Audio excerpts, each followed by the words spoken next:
One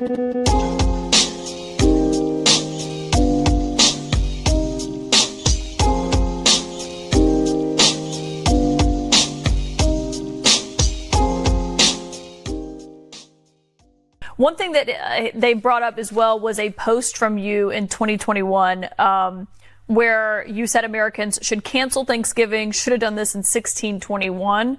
The post has been deleted. Republicans have been highlighting it. Do you still believe that Thanksgiving should be canceled? I'm a chef, and one of the first meals that I made that was for the community when I was 16 was a Thanksgiving meal. Now, I always think my hospitality background in owning a restaurant for 7-8 years, that bringing folks around the table to share conversation and build community is always a good thing. But Thanksgiving is also a time that's incredibly painful for many people in our communities. And so I think I wanted to make sure that people understood that there are multiple views, but views can evolve. And the position that I'm running for right now, and I think my background as a chef, will actually help me become a better governor that's able to bring more people to the table. I love the table because she's a chef. She has to bring them to the table, but there's no turkey at the table. It's a whole new answer. Go ahead and ask me something, Mark. What day is it? I'm a chef. Oh, right. What does that have to do with the price of anything? I don't know. And by the way, I did see Caitlin Collins smile there, or Dylan Mulvaney. Dylan Mulvaney's doppelganger. You're right. I did see a little bit of a smirk there. Yep. And by the way, let's just freeze for a second on that little screenshot. Yeah. Tell me old Francesca doesn't look like a complete, utter lunatic. Well, no. By definition, she is a lunatic. She was in a psychiatric ward for an extended period of time. She was a cutter. She's bipolar. This is all public knowledge. I mean, this is not somebody just say she's a crazy person. She's legally a crazy person. And I mean, there were self-deletion attempts. She's obviously has bipolar disorder. She can go off her meds at any time. She's Korean.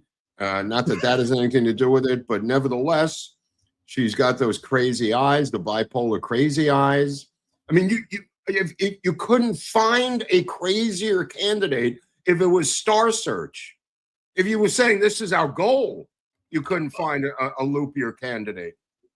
I agree, and also she has that magic of, and I have to work to get it. Yeah, the all whites. At points, it's like she could have had, and a lot of them do this. They have eye surgery to open their eyes when they come to the United States. From Asian countries. Very common. I think Lucy Liu has had it. Most of the actresses do it who are Asian because the camera can't see into your eyes when they're very narrow. So a common surgery for at least Asian actresses is to open up your eyes. And it looks like she's had that. I hope so, because otherwise it just... No, those can't be normalized. Those are not normalized. Those are crazy eyes, bro. No. So I'm going to guess with the Democrats, that's probably a qualification. The crazy eyes, the cutting, the bipolar, the psych ward. Yes. Yeah. Diversity, baby. It's diversity. It's like Graham Plattner. It's her backstory. She overcame this incredible struggle literally 36 months ago. So she deserves to be the governor of a large American state because she's crazy. Exactly. By definition, she's batshit crazy. Yes. I'm not just saying that as a slur. I mean, she was in a psych ward just 3 years ago. Yeah, I don't know. I'm just kind of going... but you know what? That one's for you, Pasha, on locals. We're not picking on Minnesota for 10 minutes. We're picking on the state next door, Wisconsin. Well, Wisconsin, right. The cheese state, home of the Packers, a lot of good stuff, but also the home of Madison, which is the epicenter of the socialist movement, or one of the epicenters. Well, yeah, I mean, Minnesota had the the Farmers Workers Party from like 1920 something. Right, but I'm saying that the Weather Underground and everything came out of the University of Wisconsin at Madison. So it's a post 60s. It's like the Berkeley of the Midwest. Okay. For people who are not hip to Madison. All right. Well, all right. Let's go right to the title of the day, the headline of the day, Groundhog Day. All right. We're attacking Iran. It's going to be the biggest attack ever in the history of mankind. Well, we're not going to attack Iran anymore because there's talks.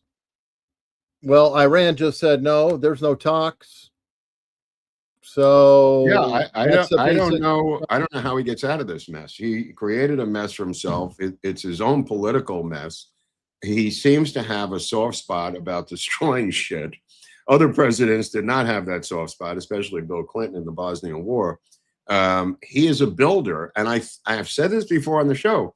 I think it psychologically drives him crazy to destroy buildings and bridges and trains and every fucking thing else. I think he's, as a builder, I think it irks him to tear down buildings using missiles and weaponry and stuff. I'm just doing a psychological analysis from 3,000 feet up. But sure, for the life of me, I can't figure out why the bombing that he just did was not done in February or March. I mean, 17 chances later, he's now called off. What is this, the 8th time that he said we'll bring him to the table?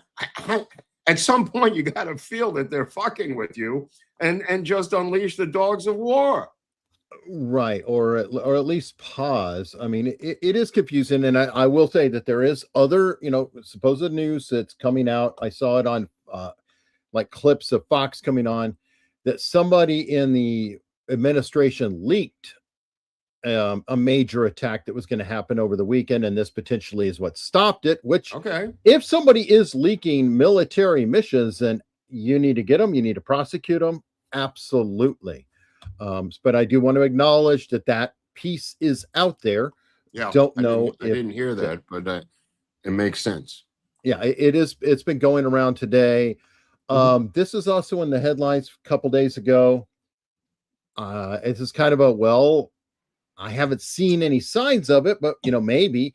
Iranian revolution can happen any day now as protest leaders try to arm. Okay. I hope they can. I hope that's true. But again, the problem with this entire thing is the fog of war. You've got the media on Iran's side. You've got us over here backing Trump's side. You've got the Iranians, the Europeans who want to see us fail. So a lot of it is just funneled into the media with fake news, disinformation, misinformation, which none of us, no matter how smart you say you think you are, can decipher. I mean, you have wishful thinking about some of this stuff, but that may be propaganda on our side. Absolutely, absolutely, and and as soon as Trump said, "Oh, we're holding off the talks," then Iran said, "No, we're not talking with anybody. We're talking to Oman to charge people for the Strait of Hormuz." Right. Then Trump came back and he said, "Those duplicitous bastards." It's like, well, yes. Okay. What day of the week is it? What are you telling us now? They're duplicitous bastards. So this is the narrative, and I've got one more, and it's going to keep circling around because we've gone around and around about it. But this keeps rolling more and more and more and more. Repeat. I think you froze up. Virtually all of its long-range precision missiles during the Iran war. That I've been wondering is an issue. We've talked about it. It is being debated out there. Again, if these sources could be leaking confidential information, I don't know if they are or they are not. Again, there's a lot of back and forth on this. Even on X, this is posted. You have people like Amuse, the account, who's saying, "No, I have it on good authority." By the way, Trump announced it too, by the way, saying this is bullshit. Yeah. Well, and the thing is that it's one of those precarious things. But by the way, what is "I have it on good authority"? What is good authority? I don't know. I mean, how is that different than a journalistic source? I was one article I was reading about the missile gap was that we need to fire long-range ballistic missiles, and I thought, why do we have to fire them? We're 2 inches away from their coast. And then they said, because of their massive anti-ballistic missile program, I'm going, all right, this is bullshit now, because all that's been destroyed. If you dig it, not this article, but other articles, you dig into the substance, which I did this morning, they're saying that we need long-range ballistic missiles because we can't get close. And I'm going, all right, that's crazy. We're literally on their door there. And then they said that their anti-missile program can shoot them down. And I'm going, well, that's been decimated as well. So it didn't make any sense to me. And then I thought, maybe it's the military-industrial complex doing it, so he'll buy more freaking missiles. I'm sure maybe it's a sales pitch. It could be a glorified sales pitch. I think it's all the above. And like I said, too, it's like, obviously we're not out, but you have an allocation. You can do this. You're going to use the X amount in this time period. And there are limitations to it. Well, the reason I mention it historically is because the missile gap that we had with the Soviets turned out to be bullshit. All those years in the Cold War, we completely outnumbered them 80-1 in missiles. And it was a trick by the military-industrial complex to get us to buy more freaking missiles. So I'm just basing it on history, that the whole Soviet missile gap was created by our own military-industrial complex. And that was a bullshit story that took 10 or 15 years to come out after the Cold War. Well, I mean, to be fair, it wasn't just our military-industrial complex. The Soviet Union, I'm quite sure, was releasing information and probably doing tactics like, was done in the Civil War, where they would, have a gap in the trees and they would have a group of soldiers marching in a circle. Well, so I think it was a little bit more sophisticated and things like that. Every psychological trick in the world you're going to be putting out there. Right. What I'm saying is the Soviet missile gap turned out to be a lie. And it affected massively American foreign policy at the time. True. And Reagan managed to exploit that by just saying, we'll just go into debt and we'll go for broke and we don't care. And we'll just keep going and going and going. That may be a separate issue than the Soviet missile gap. But nevertheless, you're correct. Well, it became overwhelming where it's like, we didn't have anything here. So anyway, that is our current Groundhog Day view of what is going on in Iran. Do you have anything else? I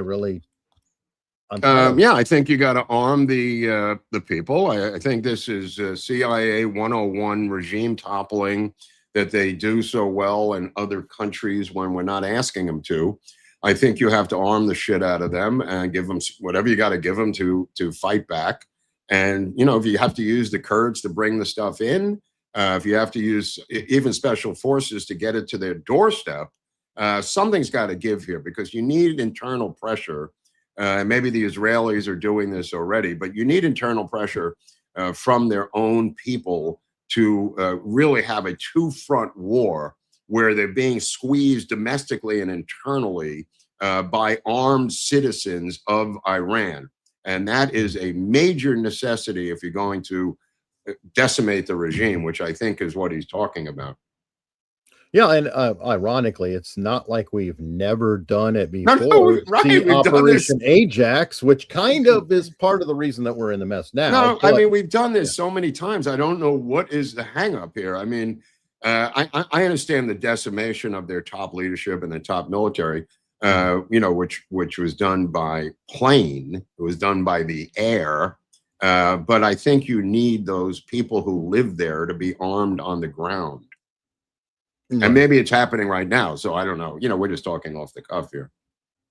No, I agree. And I see Innisfat or whoever it is saying they wish that you and I were more familiar with what's going on there. And I would argue that unless you're on the damn ground. If I have the documents, I'll talk to you later. Right. When I learn the language, maybe I'll bullshit like the other grifters and make believe I know what the fuck I'm talking about to keep you peaceful. There you go. Anyway. Jesus Christ, you say you don't know what's going on, and all of a sudden you don't know you get criticized either way with these douchebags. Well, yeah, we get criticized. Welcome. I'm going to make it up. I'll make up stories for you. There you go. I like this. Mark's the leaker. I'm the leaker. I'm the one leaking it. There you go. Oh, you know what? Somebody said, let's talk seriously about football. Well, that actually is a good segue for the next story I'm going to pull up. Which, by the way, I was looking at New York Post. I'm looking at different stories. I looked on the right.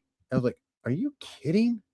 And it showed upcoming game in 2 days. I was like, those are NFL teams. And Wow, yeah, that's weird. it looks like preseason starts in 2 days. We're already into the NFL season. No, knock yourselves out. Go ahead. Who's stopping you? No, this year is just going by like so quickly. It's unbelievable. But anyway, for me, I don't watch football till after the World Series, so it doesn't mean. But All I do right, love Aaron Rodgers. I've always loved Aaron Rodgers, and anything Aaron Rodgers has said in my lifetime as a Packer fan, Aaron Rodgers can do no wrong. okay. What about Brett Favre? You liked him too, right? I love Brett Favre, of course, Okay. but I love Aaron Rodgers more because he's doing it right now. Brett Favre, I love because he got addicted to pills, and he was great, and he was a Packer and everything else. Rodgers, apparently, to go into the belly of the beast here, Eric, on ESPN to do this makes it even 10 times better. Yeah, let's see if there's a. You were certainly having a time because your name was slandered. You were called a murderer. You were called a lot of things. I was endangering my teammates and this and that. Now look what happened. They suppressed early treatments. They lied about where it came from. Tony Fauci's writing in his journal about, I don't want to create any vaccine hesitancy if I tell them what the actual stats are. How many papers have been written? How many McCulloughs and Malones and all the great doctors out there who actually did treatment on the front end and repurposed drugs that are the safest profiles in the world. Wow, that's a very eloquent explanation by Aaron. Yeah, well, I mean, he's been under a lot of pressure, and I think he's had a lot of time to think about it. Yeah. Yeah, it makes me think of, I brought up Stephen Smith and the basketball player. He talked about that there were some professional athletes like Aaron Rodgers who suffered standing up and saying, no, I'm not going to do it. As a matter of fact, the number one, I believe he was tennis player in the world was banned from Australia. And he was like, no, I'm not going to take it. Yeah. I'm sorry. And they, well, I think Biden's COVID chief came out yesterday and said it looks like a lab leak now. So they're trying to gaslight people, and they know that history is rolling over them like a steamroller now, and they realize the schmuck effect that's going to occur if they don't get on board. Right. So this guy here, this is the douche here, right? Yeah. Oh well, that's nice. Yeah. Network connection. Soviet jamming. Yeah, we don't want this message to get out, do we? Wow. All right. Well, yes. Anyway, this guy here is the White House coordinator, and for him to switch sides and now say, "quote unquote," it's probably a lab leak. Of course, undermines Fauci, but it undermines their entire COVID storyline, Eric. No, I 100% agree. Because, go ahead. I'm sorry. No, I'm saying the moving of the goalpost back is, as I've said a million times on this show, is now the ineptitude story. It accidentally, by human error, so they move the goalpost back 100 yards from the wet batchmengi smorgasbord to the actual lab leak, but it's accidental. That's the key. That this couldn't possibly been intentional by the Chinese commies. That's the mother lode of truth. So now what they're doing is moving the goalpost a little bit back to the thing which is always their fallback, which is ineptitude. Right. Or the other variant, which is what is it? How do I put it? They have a playbook where they say, that's not true. You're a liar. Then you just, they get completely overwhelmed with evidence, and then they're like, yeah, that's old news. Right. Oh, that's We're beyond that. We're looking at tomorrow here. That's yesterday. Yeah. We're looking at the future. I am forward thinking, like Mark Halperin. We're forward thinking here. That barely holds water sometimes, but the moving of the goalpost backwards while still protecting the Chinese commies is a brilliant strategy, because they are the ones supplying every journalist with money in Operation Chinese Mockingbird. So they're never going to finger the chinks, because they are the Chinese Communist Industrial Complex over there, which stands for CHINCS. Thank you. I'm like going, please, you're killing me. No. It's an acronym for Chinese Industrial Complex. Gotcha. But nevertheless, the same story is true. Just say it was an accident and move on, like Eric said. And everybody's good. No point in looking at it now, whether it was a wet bar, a wet nap, or a bat smorgasbord. What difference does it make, to quote Hillary Clinton? Exactly. I mean, what difference does it make? We've moved on. They're dead. There's millions dead around the world that altered our lifestyle. How dare you look into this? We've got real problems. Real problems. There's bigger problems than this. God, I mean, we're so busy, relitigating old news. Well, what somebody said is we have to have a reconciliation or truth commission like 9/11, and somebody pointed that out the other day in the media, and they're absolutely correct. We need a bipartisan look at blue ribbon panel at COVID. Yeah, well, we did it with 9/11. Yeah, it wasn't perfect, but at least there's something. No, absolutely, and they refused to do it about COVID and January 6th, and we need them both for these two subjects before we can move on. Well, let's go and check out Bobby Kennedy. He's out there swinging. This is a nice go get him. confrontation.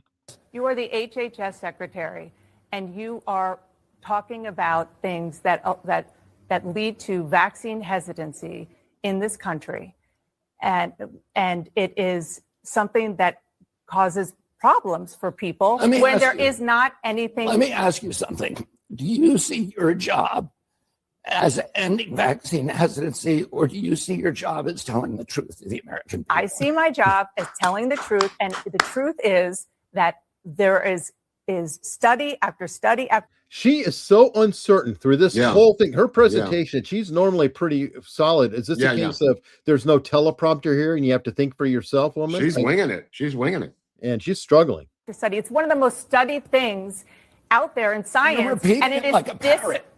You're like a parrot. So I've actually read the science. You don't want to come back here and debate the science. I'm not debating this with you. Of course you are. No, because I'm not debating. All you know how to do is repeat things that people told you and say, trust the experts. That's what you did during COVID. Now we know that Anthony Fauci, who was the expert, was lying about everything, about masks, about social distancing, about natural immunity, about the transmission from the vaccine, about the source of COVID. He was lying, and you were punishing people for not trusting the experts. And now you're rolling out the experts again to talk about something that you have no personal knowledge of. Okay, well, guess what? That is my job, to talk to people. Your job is personal knowledge of American public. Yes, and my job is to get as much information as I can. What we were doing. Well, she's not actually quoting anything. She's just stating what is, I would call, conventional wisdom.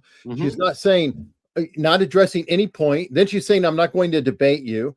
So she's she has no name. She's not saying Joe Smith's study from NIH says the following. It's just bland.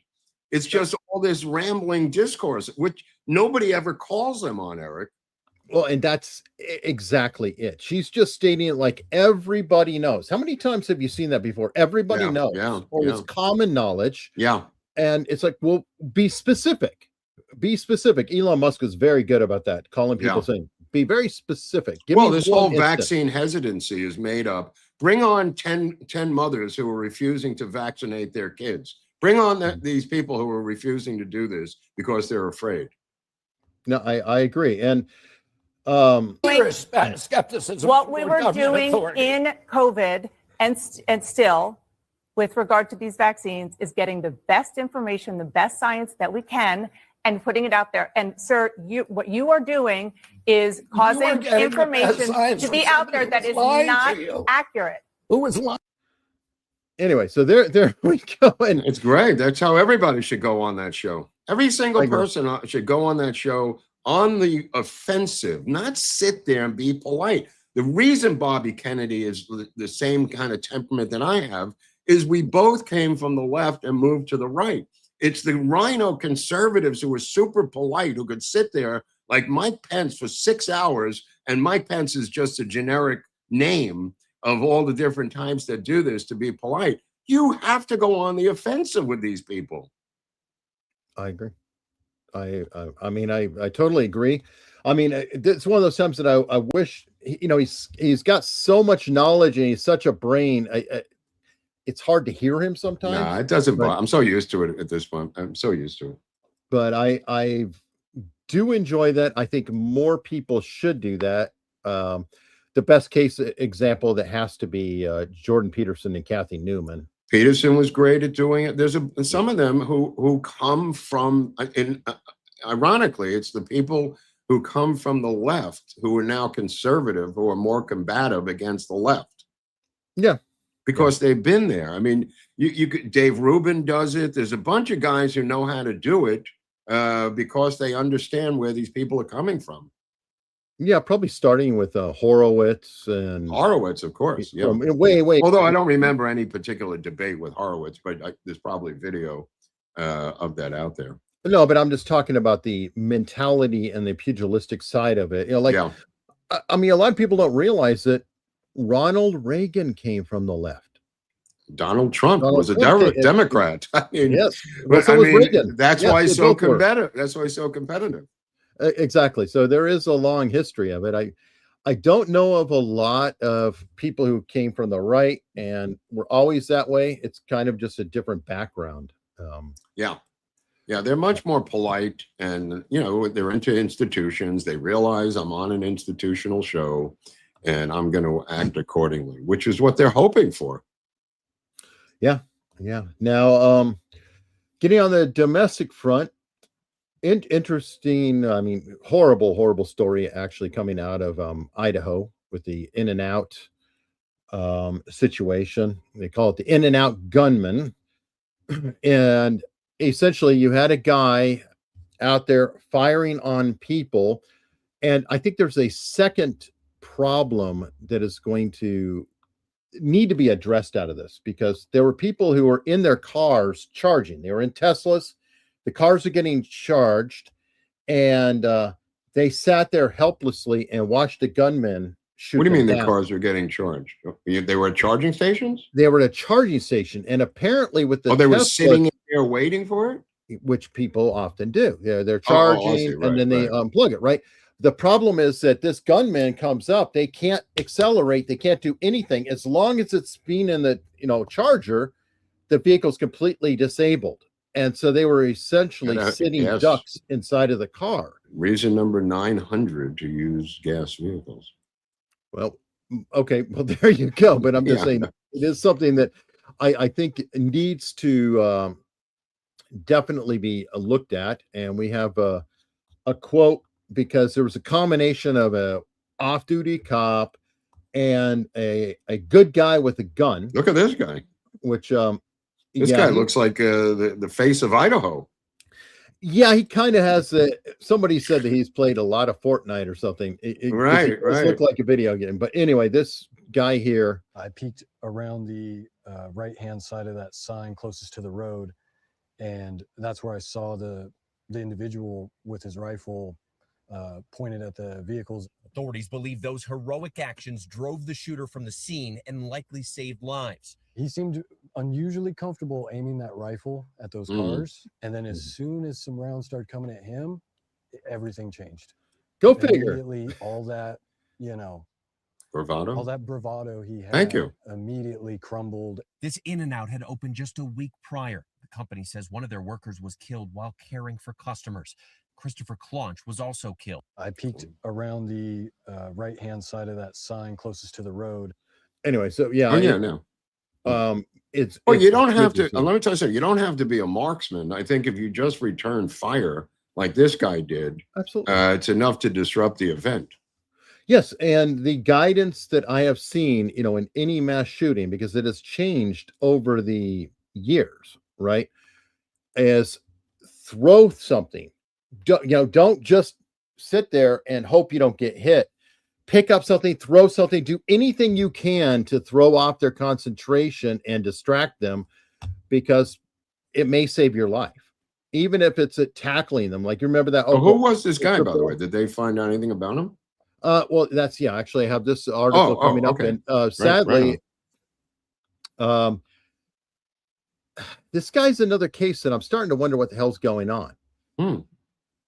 He was railing against crime supposedly in a bunch of posts before he went on his mass shooting. So in November 14, 2014, let me see, we've got some tweets here and other posts. Is this an X post? I don't think it's X. I think it's something else. But anyway, saying last month, a man pointed an AK-47 at the door of a house only streets away from my childhood home.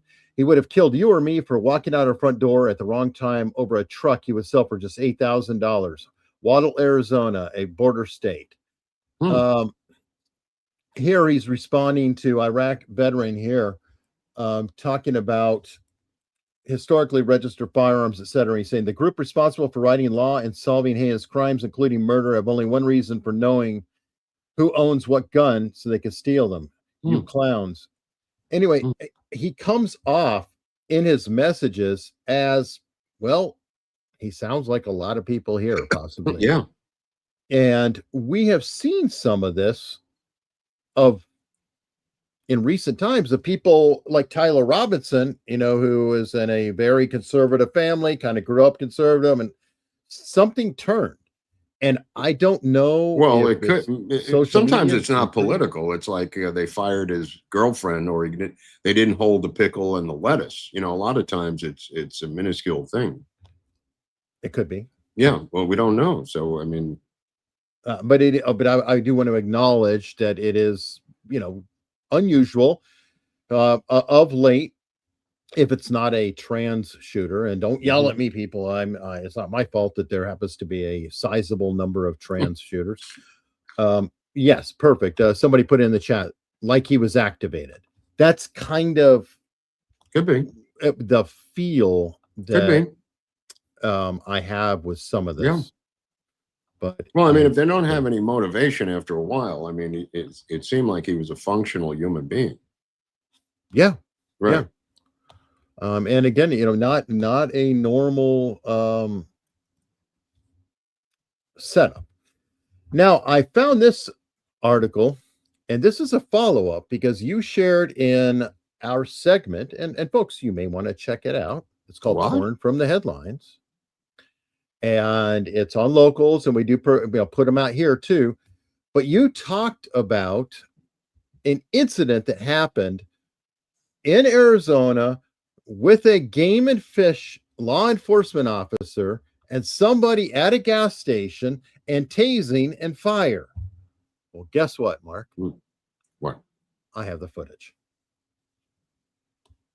We had literally this cop who, well, he's not, I don't know, he's a game and fish guy. So cop, whatever, he's some law enforcement type who works for the game and fish department. And what is the beef again? I forget. He pulled his. He pulled. Supposedly pulled this guy over for trespassing or trying to enter or something. Oh, right. And I don't know how he wound up at this gas station, but apparently this. I'm just going to say cop. Okay, I know that there's a differentiator. Followed him here, and let's look at this. It's insane. Okay. Guy just got tased. Oh my God. Fire at the gas station. Oh my God. Get on the ground! Get on the ground! Wait, dude, I got birds all over. I know. Dude, I know. Dude, we get on the ground though. This is the worst cop in the history of the United States. Like, what is wrong with this guy? No kidding. It's on fire. You guys need to move back. Yeah. I'm busy. I'm busy here. Stay out of this. Oh my God! What a debacle! Where is this? This was you shared it. It was in Arizona. No, I know. I forgot where it was though. And look at this guy's hands. Oh dear God! You think he's got a lawsuit against the state? He's got something, because I'm telling you, I don't know why the hell a fish and wildlife officer is chasing him to get gas. Why don't you call local authorities? There a are spokesman for the Fish and Wildlife says the taser deployment is under review. Yeah, I would. After further review, technical foul number 23. Yeah, and I think that is a perfect case that the lawyers are the like, whole point is nobody's he stepped onto Havasu National Wildlife Refuge. Yes. And like now he deserves to get tased is insane. Yeah. He left the place, he went somewhere else, and this guy followed him. Yeah. Yeah. Now he was apparently the gas station is at the Fort Mojave Indian Reservation. Yeah. There are tribal police too. I know this is a federal thing and the federal and Indian reservations, but this is a horrible situation. And I'm sure they're just trying to let this shit die down and have told the lawyers, just make this go away quietly. Give him 20 grand. Do something. Just shut him up, because that is the most bonkers thing. When you told this guy never had an encounter in his life, this wildlife dude. This guy probably got rejected. I'm going to guess he got rejected from the regular police, and he somehow navigated to this. He could have. But again, this is the case of, you told me a story, and I was going, what? Yeah, what? It sounds crazy. This is even crazier watching it. No. I never saw the video. It wasn't around when we told the original story. But yeah, the guy was burned. I think the fire keeps going, by the way, not in that video, but I think the fire engulfs that truck.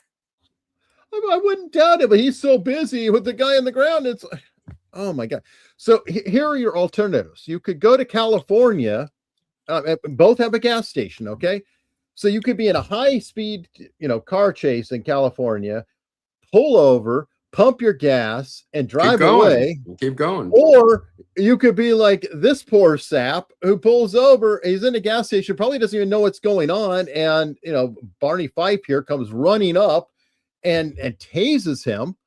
He's falling to the ground and he's like trying to stop Bernie. And the guy's like, get out. I'm like, oh God. Wow. That should be a training manual video for everyone. Yes. In law enforcement. Yes, it should. I totally agree. While we're getting in some weirdness, you sent me this. I think I had it also on X to share too, but whatever. It's video. Gateway Pundit. Watch. Unlicensed trans funeral home director accused of stealing $2.2 million estate. I just want you to put all those words together in one, just the title of the person: unlicensed trans funeral home director stealing. I mean, think about how many things are in that one sentence. Well, but it gets better. Yeah. $2.2 million estate and keeping organs in bucket. Of course. Confronted by reporters in court. His answer: I'm a celebrity and get out of my face, bitch. Wow. So let's see. Do we have the we do have the footage. So I don't have anything to say. Get out of my face. I don't have nothing to say. Did you know Get out. I don't have nothing to say. Get out of my face. How did you make an $800,000 bond? Get out of my face. I need something to do, baby. Get you some shoes that look good. Okay. Where about your clothes, your uniform you got? Okay. Yeah, she has no comment. This is why she has no comment in advice of counsel. I'm not I'm going to allow her to make any kind of I'm a statement. celebrity. Did you forge those documents? I'm a celebrity. Did your mother forge them? Did your mom forge them? Where did that Maybe bucket of your organs come mom from? forged them. Come on out of the way, baby. Get out of the way. Where did the organs Get out of come the from? way. They were for you to eat for lunch. Stupid. They were for you to eat. that went well. Let me tell you something. The level of insanity, it just keeps growing and growing and growing, and they end up seeking and gaining jobs that have some authority to them because they're craving power. These are the least powerful persons in the society.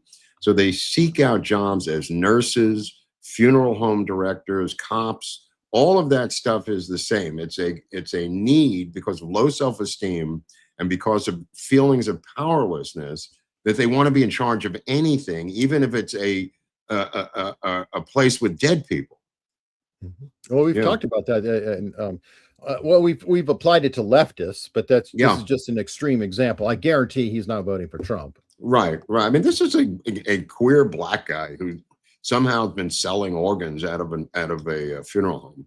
Well, and I believe there were further charges, and I just don't have it on hand, that he was forging documents to pretend he was inheriting an estate, or that was a $2.2 million estate. They are not good at, I've said this a million times on the show, they're not good at white collar crime.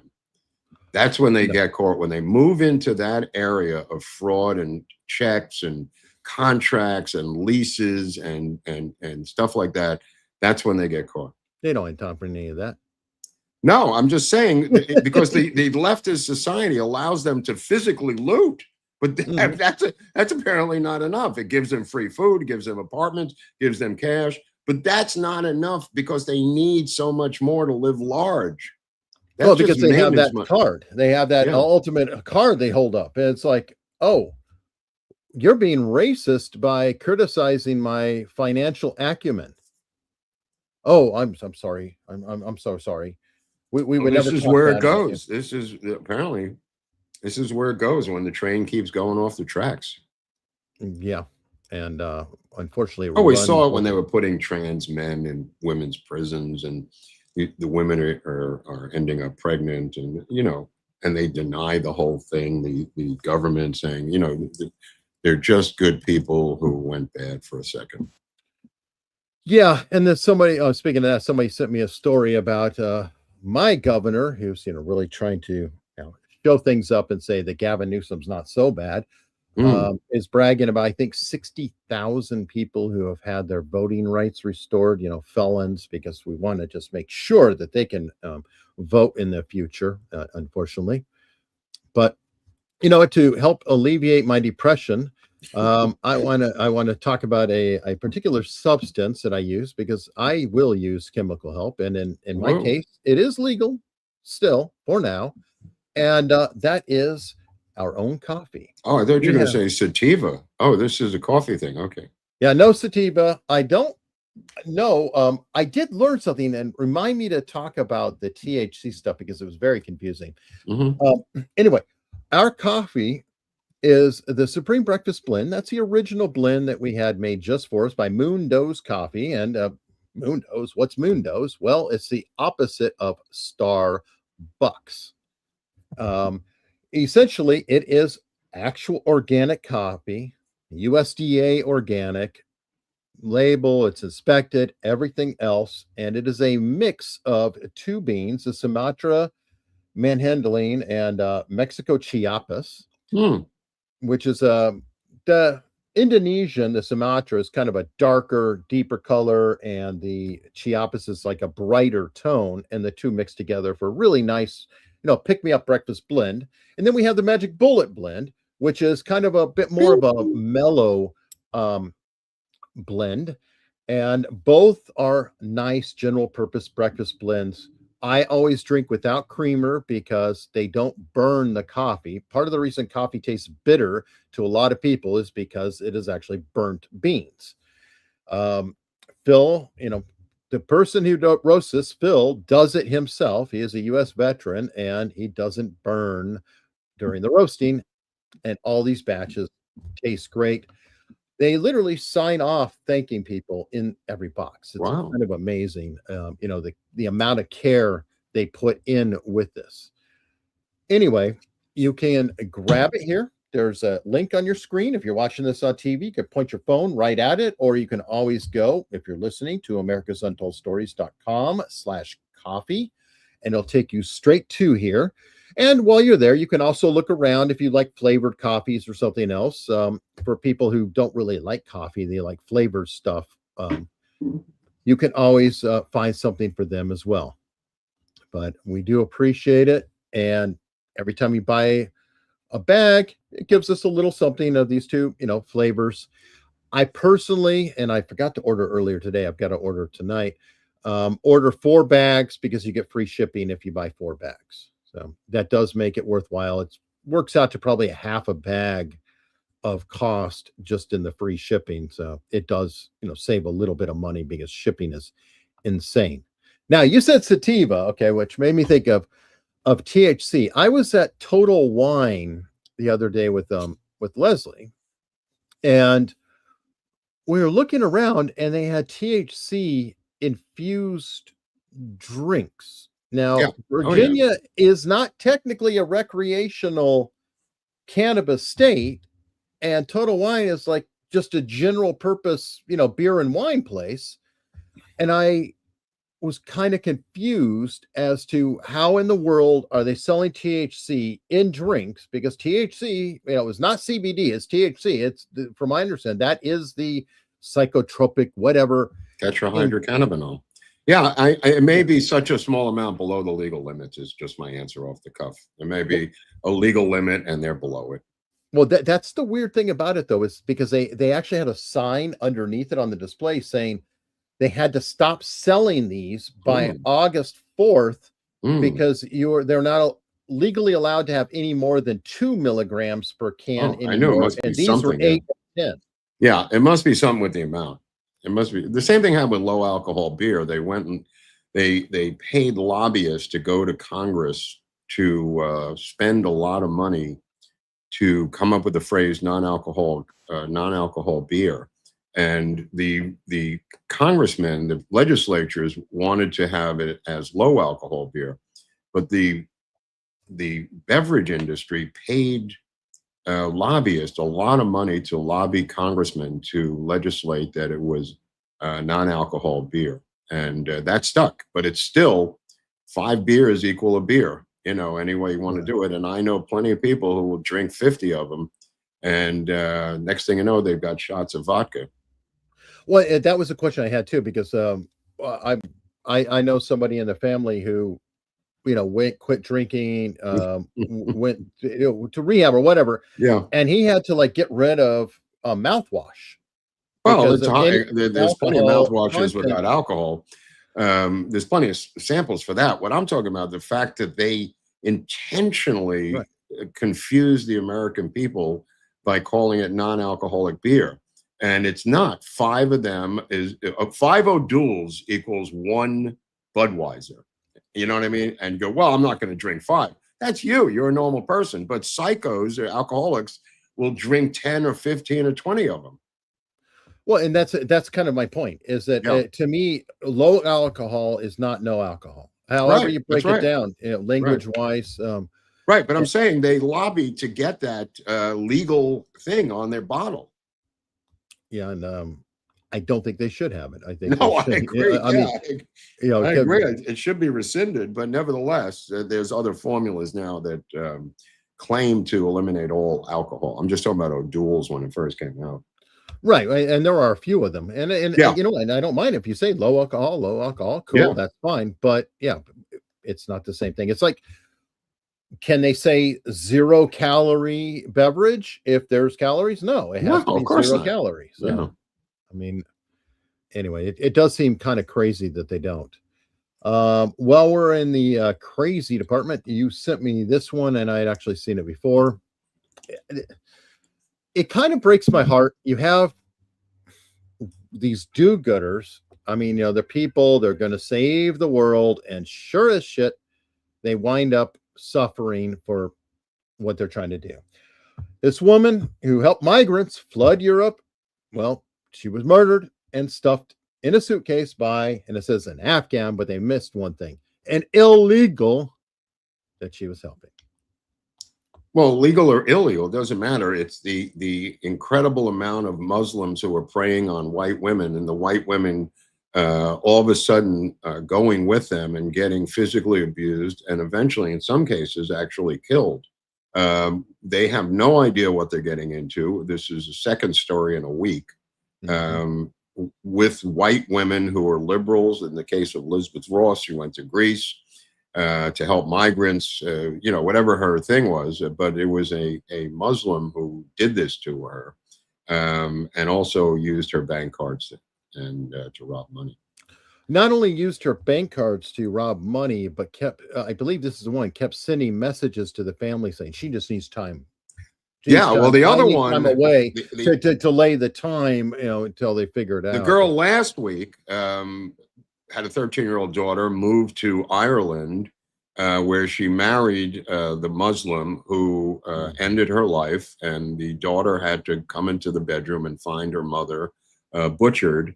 He fled Ireland back to the Middle East. He was picked up I want to say by either Sudan or the United Arab Emirates, who are holding him in custody, and they don't have an extradition treaty with Ireland. So I assume once it dies down, they'll simply release him for doing what's in the Quran anyway, that they have the legal right to do what he did. But yeah, he immediately got on a plane, immediately fled back to the Middle East.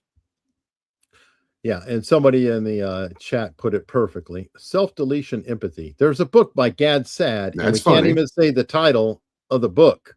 Right. Because well, he can't even go on a book tour. So no. So he picked a book title that a lot of us can't talk about on YouTube, but use the other word. Gad Saad's a good writer and does bring up good things, but yeah, that is literally what you see happening in these cases. It is a self-deletion empathy. Yeah. And completely bonkers. Now, sadly, I guess there are cases where it's not just the perpetrator. Sometimes the rescuers could cause the problem. You sent me the story. I'll have to break it down. California kidnapping victim shot by a suspect during police stop. Oh, okay. I've been following this thing since the beginning. This is in Chino Hills, which is an upscale, kind of an Asian, upscale Asian neighborhood. These are Uyghurs, by the way, not commie Chinese. This is the ones that fled.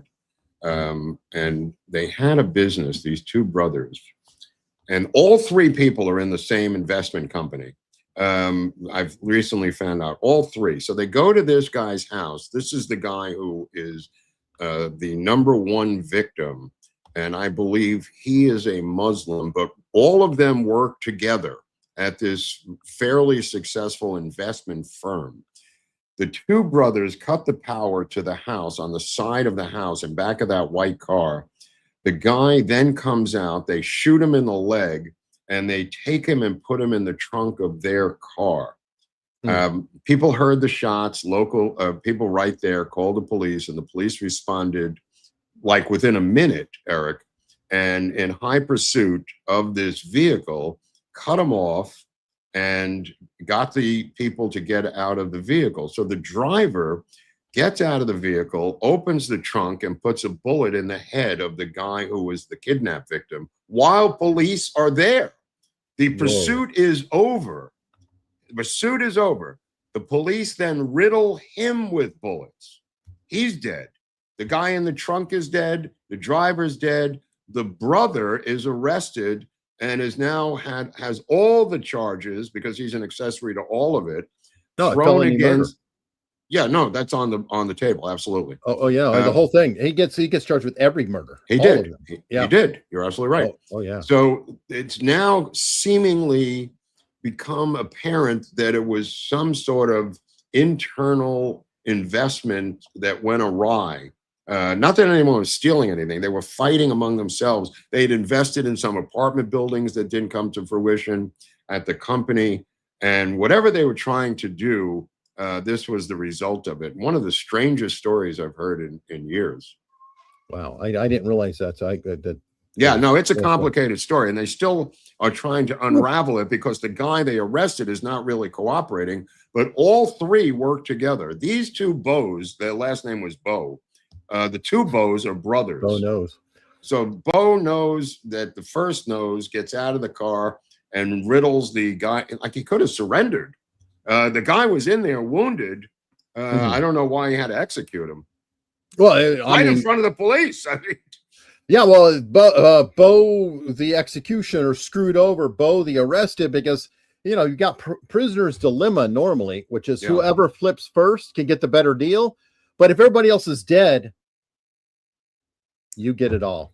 So yeah. So I don't know what their plan was that he had to get out and execute the guy. It doesn't make any financial sense.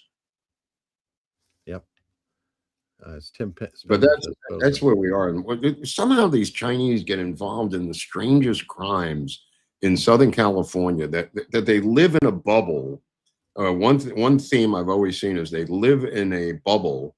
Like the neighbors said, we never saw them. The lights were never on. They never made a disturbance. Nobody ever visited. And it's a $3 million home in a very exclusive neighborhood, and nobody knows anything. Not that it was a bad neighborhood. It's actually a super upscale neighborhood, but they don't attract attention to themselves, is what I'm saying. Okay. Well, they did today. Yeah. or whenever that was. All right. Let's go back east. The gift that keeps on giving. Zoran Mamdani can't stay out of the news. This guy, I mean, he's an operator. New York business leader. Socialist Mamdani launches new war on New York City business leaders, kicking them off mayor's fund that backs the city programs. I don't know what to make of it. Is that in this, like an advisory board or something? Or yeah, it's he's actually advisors of his major nonprofit that channels private sector donations to fund city initiatives. So these are the people who are raising all the money to donate to there. He's like, okay, you're all fired. Okay, well, because this is the new grift, he's putting his own grifters in place of the previous grifters. So that's why he's doing this. He's going to replace them with socialists, and the grift will continue, only the money will be diverted to where they want it instead of where the previous board members were diverting it to. Well, yeah, and keep in mind, though, this is the first time in at least 3 mayoral administrations that all members were let go. So yeah, he just doesn't even pretend. He doesn't even polish. He's just like, yep, I'm going to just do it. He got rid of the judge approval board. We didn't get rid of it. He restaffed it. This is the board that approves judges, and 50% of the lawyers in New York are Jewish, which is insane because it's only 10% of the population. But he found a way to eliminate 50% of the Jewish lawyers in New York on the reconfigured board that he filled with his cronies. Wow. It's statistically impossible for him to randomly end up with 0. Yeah, well, I mean, obviously, it's by design. And well, people are wondering, okay, well, I don't really care about that. I don't care about the lawyers and stuff. But you know what? A lot of people actually do care about what? Are dogs. Oh, dogs! And, yeah, they don't. Those who don't care about kicking out taxpayers or any of that, well, maybe you will care for this. This is what is going on in New York now.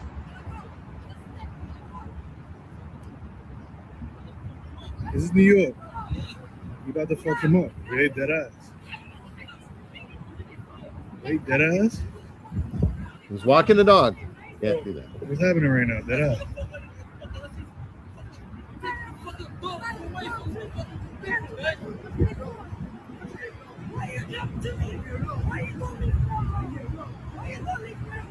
That ass?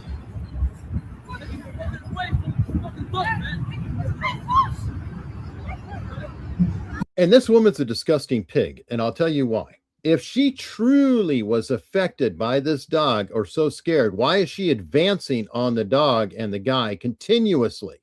Obviously, the dog is not a real threat to her. Let me just intersect. It's not about fear of dogs.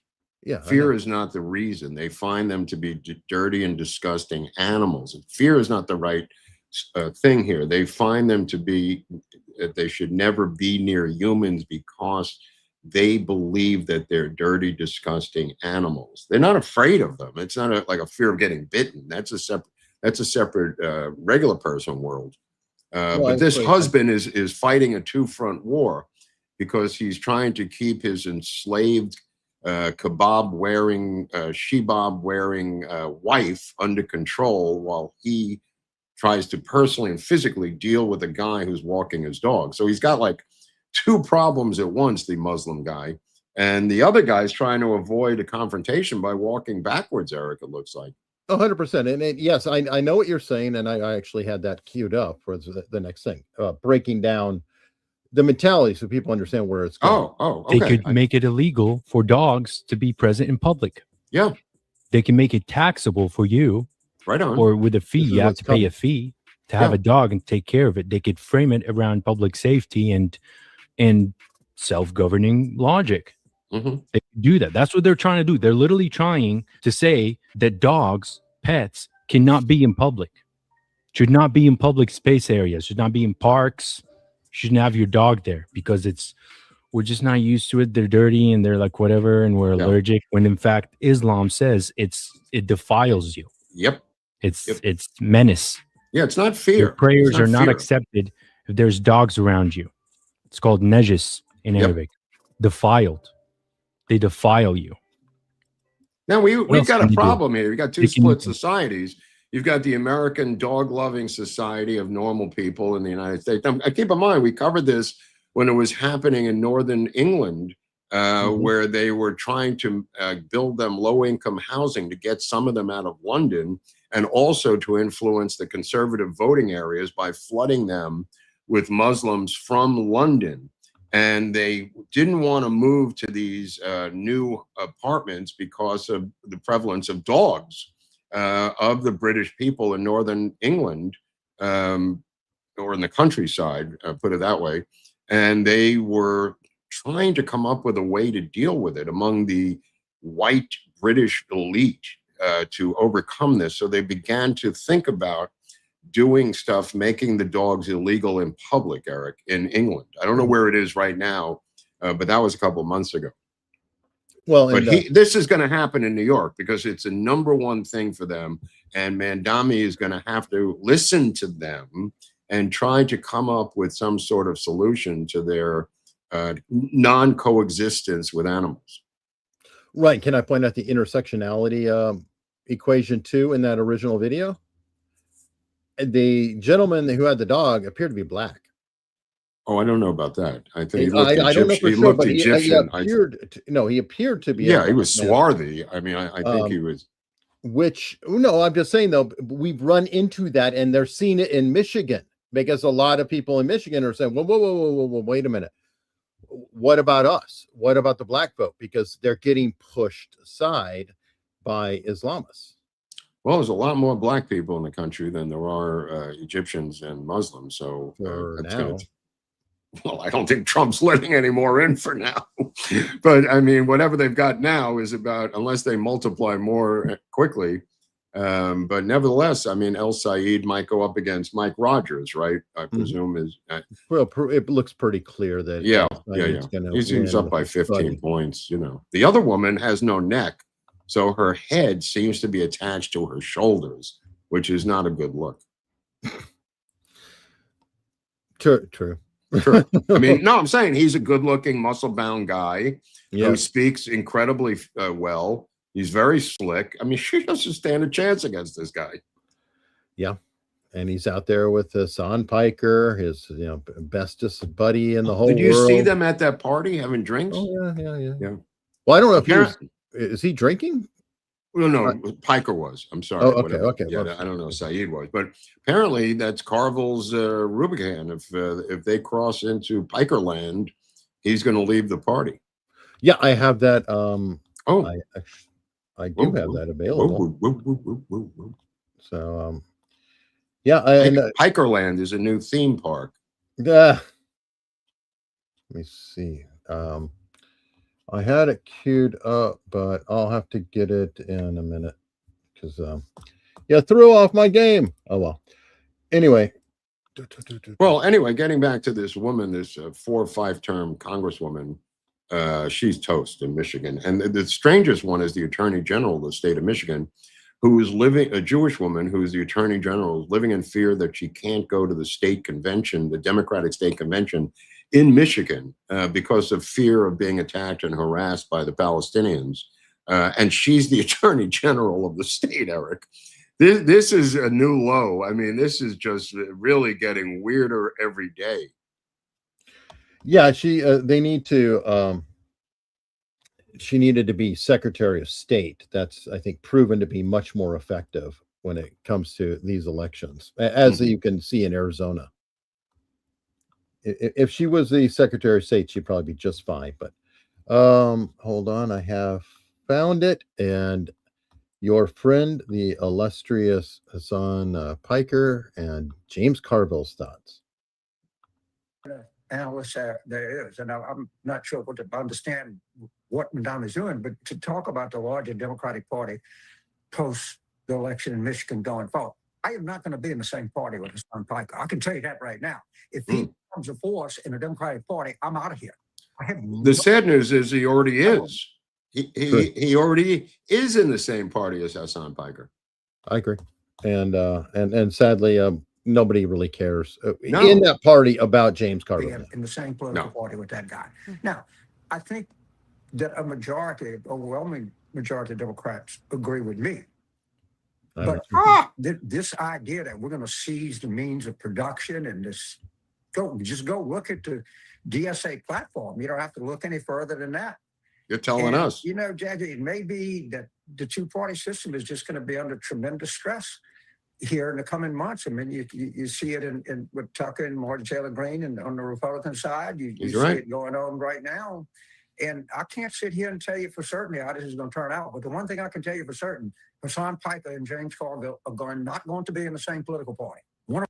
The problem that I have is he sounds very similar to the CBC, or Congressional Black Caucus, and they're weak. I mean, and he's kind of weak. He's old. Is down. To name a band after Jerry Garcia, he is old and in the way. To my Grateful Dead friends out there, he is of no consequence to the communists. Yeah, and you know, that's perfect time because he happened to bring up Tucker Carlson. So I'm not going to say it's only a problem on the left. Tucker, well, he brought back one of his, famous, wonderful guests, the most important current historian alive. I think Tucker has called him. Oh my! And now they're talking about Daryl Cooper, and this is Cooper's back. Wow. Yep. I'm writing the foreword for a book on the Nuremberg system right now by an author, Thomas Sear, and it's he rocks his leather jacket with Iron Cross patches on it, walking around the streets of Chicago, right? So like most people would think, wow, that's an extreme dude, and he kind of is in certain ways. A lot of Jewish power in terms of praxis is like an opportunity infection. It's like a bacillus, like attacking like a very sick person, with compromised immunity, metaphorically speaking. There needs to be not just a criticism of Jews, but there needs to be a criticism of Jewishness. And, you have to kind of, the Jew within, you have to kind of overcome. I get it. If there's any question, people, because I keep hearing that we're just being ridiculous, and it's this is who your platform. These are neo-Nazis. These are a lot of them came out. They came out of Chicago originally. That was the original stronghold in it.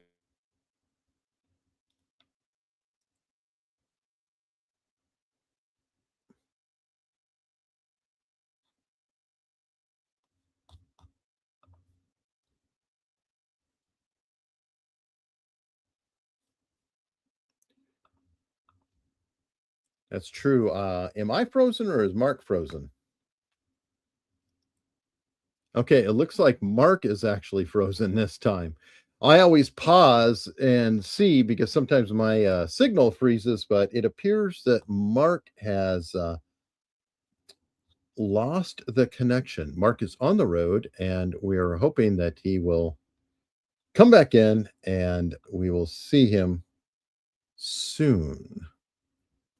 But there he goes. Hello, everybody. I am in control of the show now. It is all mine, and I can talk all about. Man, he just got started talking about you. I don't know. What fun is that? He had to come back. No, but I'm saying that in Skokie, Illinois, in the 70s, that's where the ACLU made their bones by fighting on behalf of the Nazis to get them to march in a suburban neighborhood that was filled with Holocaust surviving Jews, and also depicted in the Blues Brothers movie by John Landis, which is even more fun, with Henry Gibson as the leader of the American Nazis. But yeah, the Chicago and that area of Chicago is a very heavily Polish Christian community. And nobody reaches the levels of anti-Semitism more than the Poles. Wow. Well, and I you remind me, I did interview a couple times the former head of the American, I guess call it Nazi Party, whatever, They are. He's not part of it anymore, and he fights against it. But I think he's actually out of Chicago too. So yeah, they all are. That's the motherland. Wow. Isn't that nice? Isn't that nice? All right, so let's switch back into I guess our normal politics here. It looks like Todd Blanche. Is it Blanche or Blanche? Because it seems like I say Blanche. I've never heard. I always was saying Blanche, but I'm hearing people say Blanche. I never. It sounds retarded, bro. That sounds retarded. However he wants to say it, I don't know. Yeah. Anyway, apparently he has cleared the committee and now can go to the floor vote. I don't know what went down, but congrats. I guess he's finally going to move forward. Well, we'll see if he takes his foot off the gas the second he gets confirmed. Well, let's find out. Somebody who did take their foot off the gas, and there's questions about her future. If the page will load, is Janine Pirro. Oh, dear God, man, oh man, it's weird because how hard he came down on her, but I really appreciate it. Well, I think because he was blindsided. I think that Trump's pretty tolerant, but when he gets blindsided by somebody who I think let me put it this way. I think if he feels a certain way about somebody, he can count on them. And then when they aren't reliable, that it hits him harder and he's going to come down harder. But let me see if this. And frankly, I think she choked because the judge was really vicious. Instead of going after the people that did it, the judge went after her and went after her department. And I guess she choked. I don't know what the hell happened. Are you reconsidering her role? I don't know what you don't. You're fake news. Don't ever talk again. You're fake news. One of the worst in the business. Fortunately, nobody watches you. But something happened. There was vandalism there. And anyway, well, this guy claims he didn't do it, and they claim to not have evidence of him doing it. I mean, he is adamant, the Olympics medal winner, that he didn't do anything. Was it his doppelganger? I mean, no, apparently there's no evidence that he did do it. That's why she dropped it. What? Okay, I was gonna say, how the hell did he get charged? Oh, okay, he was near the reflecting pool.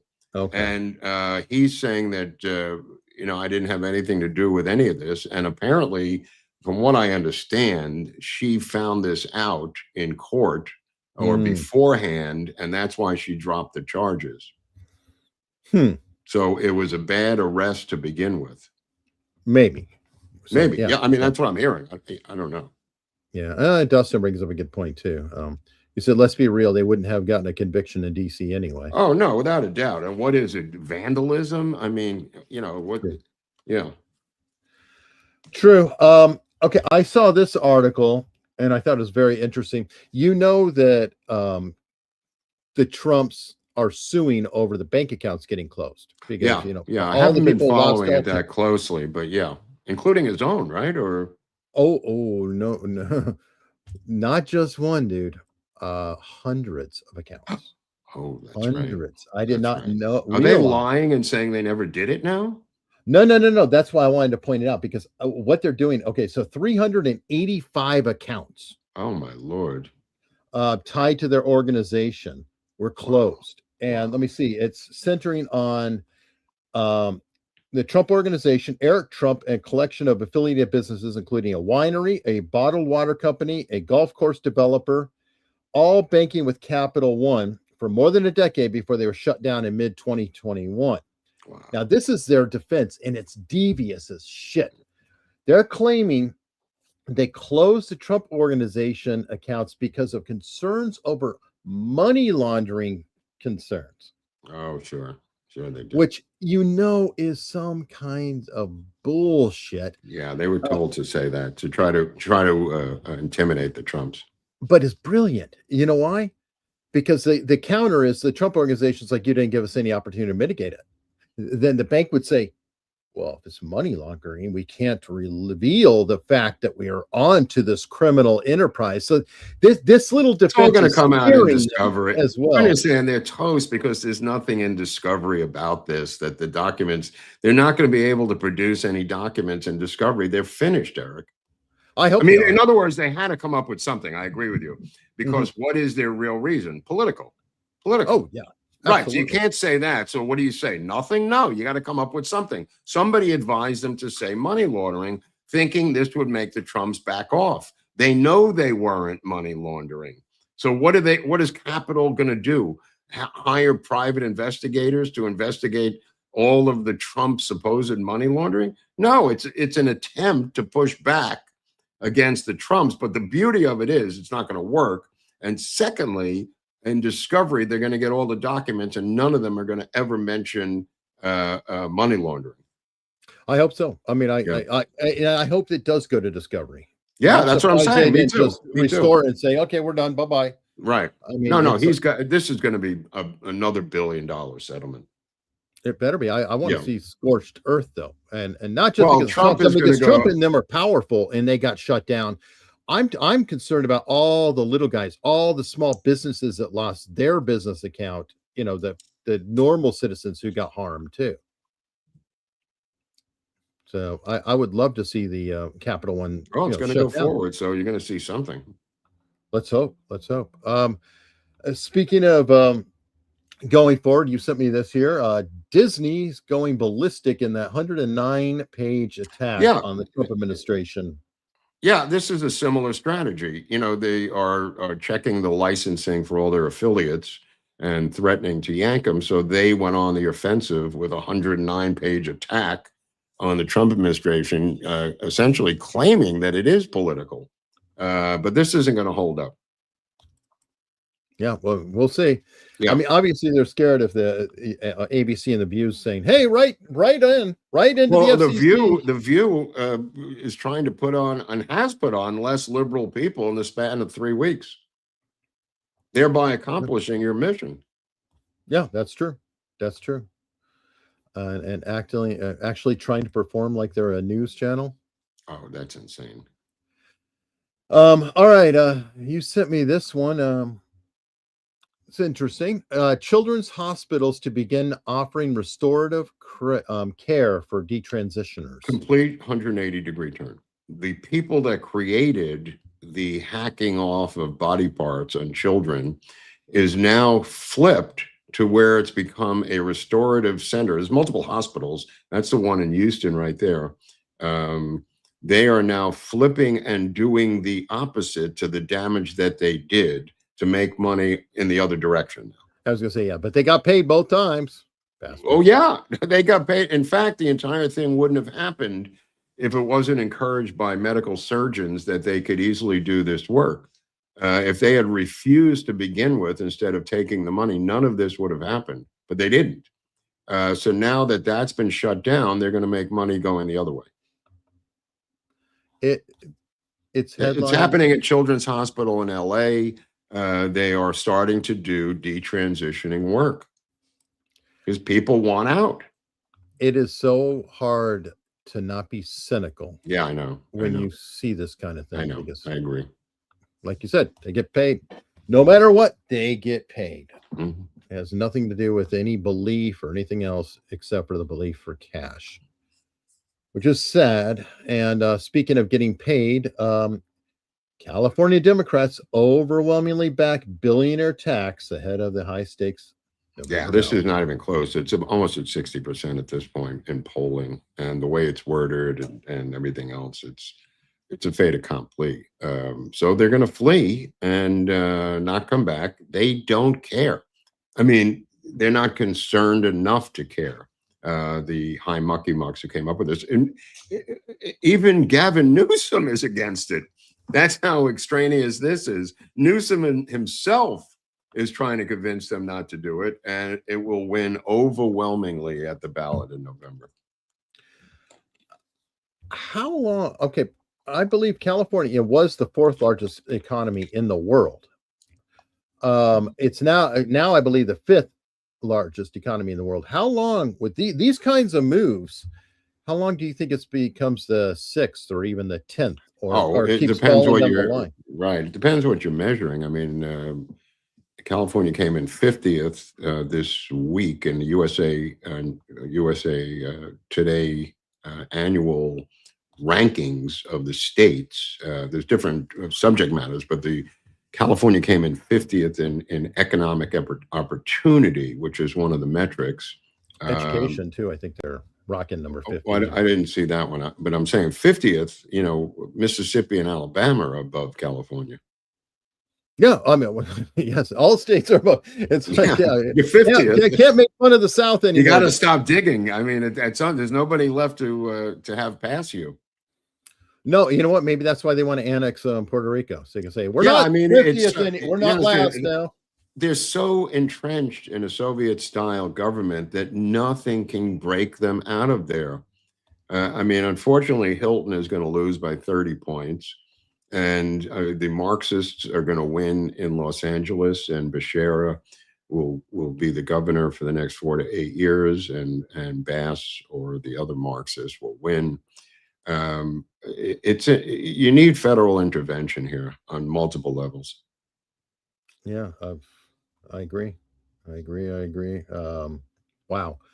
Speaking of federal intervention, you know already about the whole Spanish situation, where the Moroccan invasion of Spanish territory, or whatever you want to call it, which, by the way, with the what's called, I think Shapiro calls them the horseshoe, right? Tucker Carlson, Marjorie Taylor Greene, Thomas Massey, all sat at a table and released the photograph with their new party.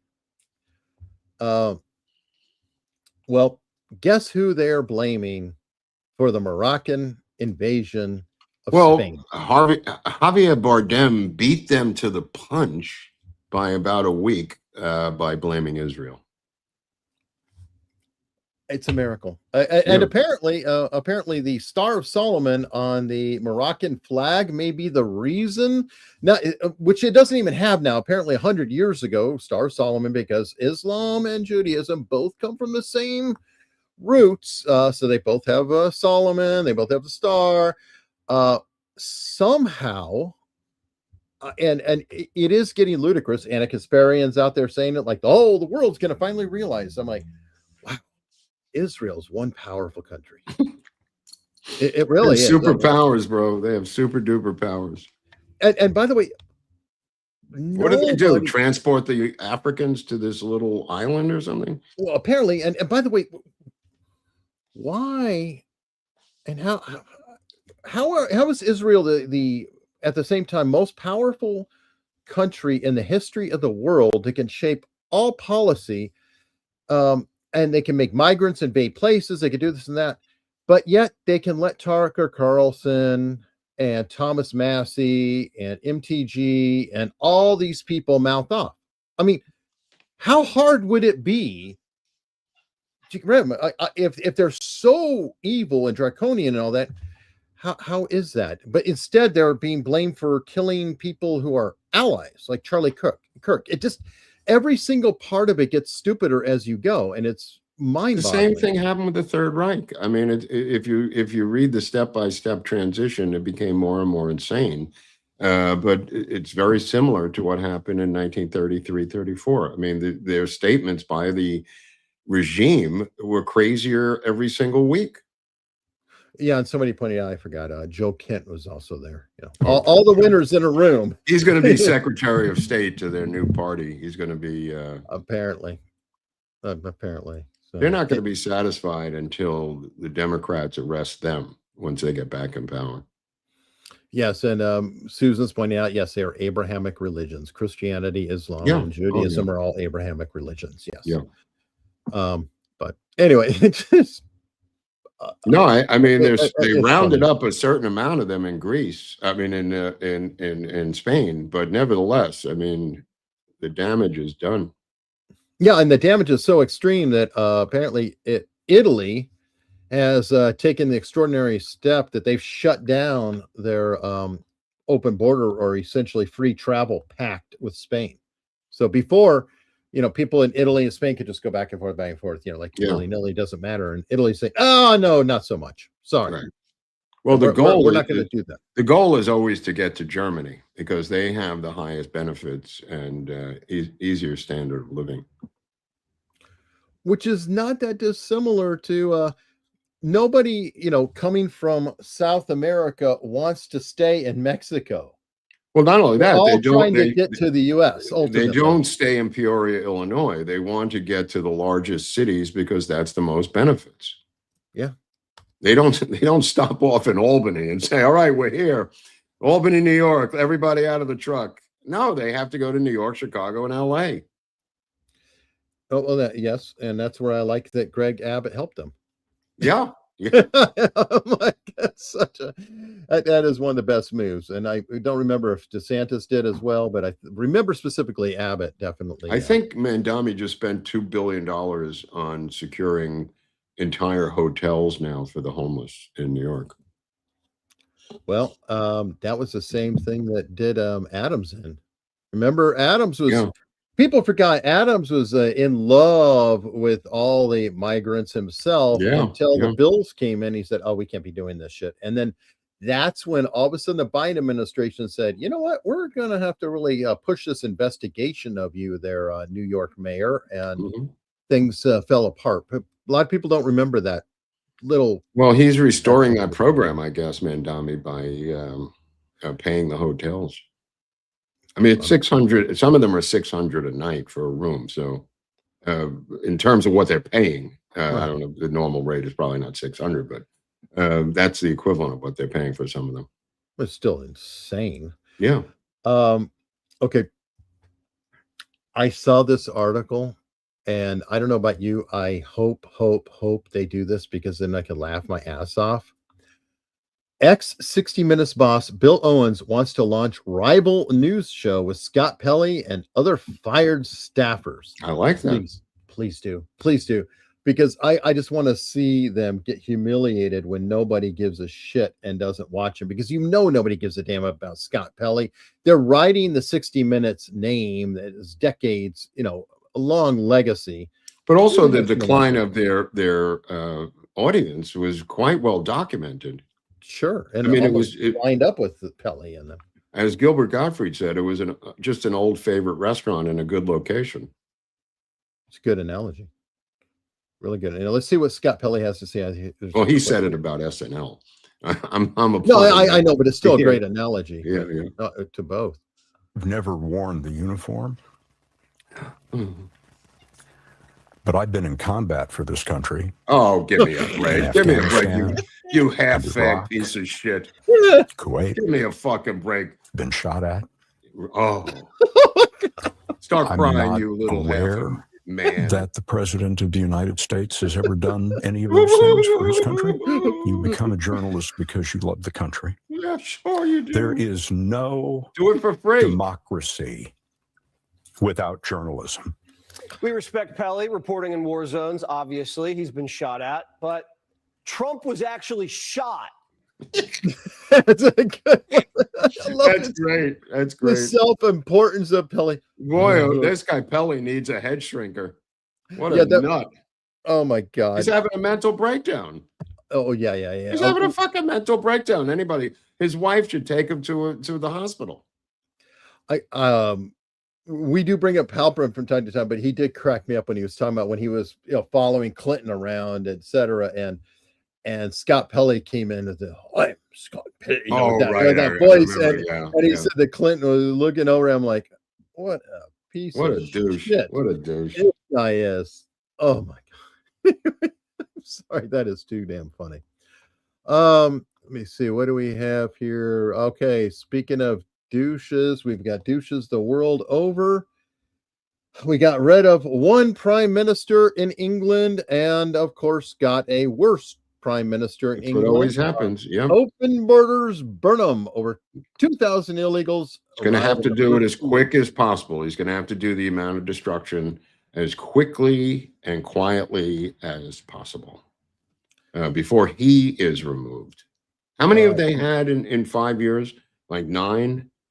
Oh, I know. It's a big joke because the cat, Larry the cat, is like outlived, I think 14 prime ministers now or so. It is just, it cracks me up how many that cat has outlived, and the cat's actually likable. Look, they're going to have to physically start doing something in England, because their court system is not working.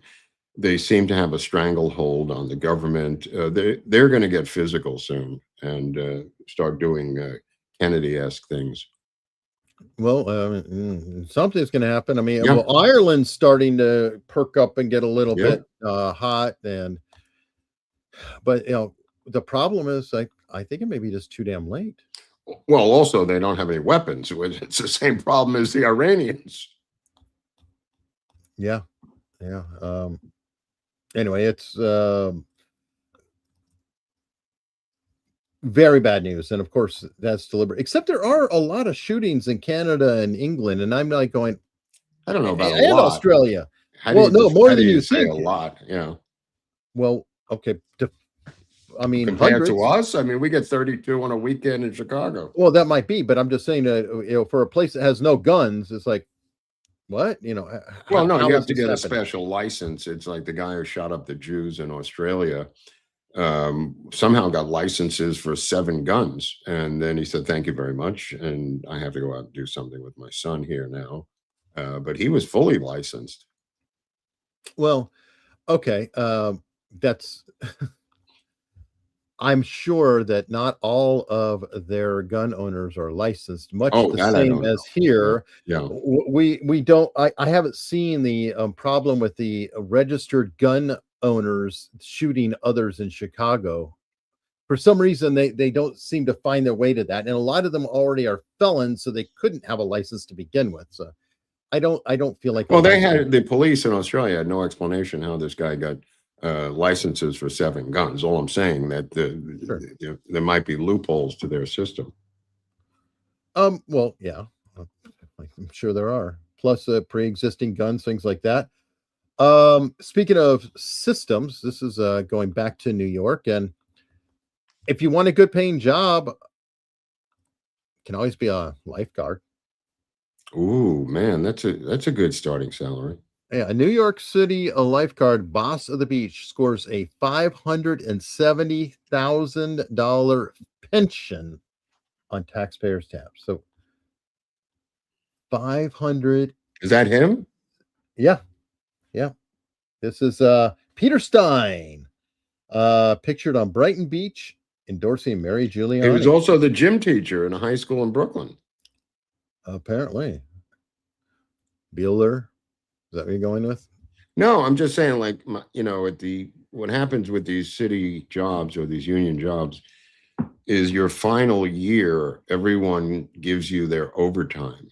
And whatever you make the final year, you get half of that for life. So I don't know if this guy got $1 million worth of salary from these 2 jobs, but usually that money is half of what you make the last year, and then everybody does it each year. They did it with my dad. Everybody, when he was in the transit workers union, everybody gives up their overtime for you, so you could rack it up because you're going to get half of that for life. I see. Well, somebody racked it up. I mean, if they got $1 million. No, I know. That's what I'm saying. That 570 is half of something. Yeah. Anyway, yeah, $419. Good Lord. All right, we had another story here. I can't play the actual incident, but Hawaii has a problematic congressional candidate. This guy here, I forgot his name. Kirill the guy on the right. Yeah. On the right, yes. He but there's multiple incidents with him. It turns out this is just the latest. He was playing his music out loud on the beach, and people can find this on X anytime you want to go look there. The whole clip is there, and he was like threatening the guy on the left, like, "Oh, what are you gonna do? I'm gonna kick your ass, etc." And the guy on the left knocked his ass out. Well, and then, first of all, I think he was telling the guy on the left to turn down his music. I think that's what I think. They were blasting music near where he was. The music was from his. No. He was blasting the music, Mark. Okay.